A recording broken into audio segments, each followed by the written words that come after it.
think historical context is important with any scripture, but with the Psalms there's a unique challenge. In the book of Psalms, there are some Psalms that give information about the historical context. This was what David wrote when he committed adultery with Bathsheba, Psalm 51. You get some details like that. The problem is that, it's not a problem, but in a lot of Psalms it doesn't give us that information.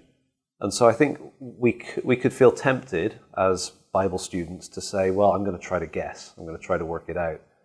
The problem is with the life of David, we have a lot of information. We have young David, we have David anointed as king, but not yet king, David on the run, David as king, but not yet in Jerusalem, David as an older man, David running from his son. There's a whole, David as an old man, there's a whole life sequence. And so once we start guessing from a psalm what the circumstance of David was at that moment, and then going back to the psalm and interpreting it in light of that, I think we can get into a little bit of awkwardness in the way we're interpreting it.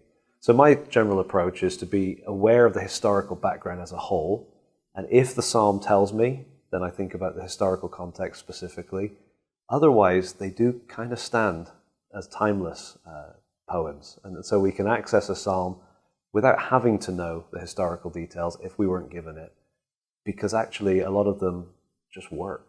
We find ourselves in our own circumstances, we have enemies, we have struggles, we have difficulties, we have times where God seems distant or when we're celebrating God.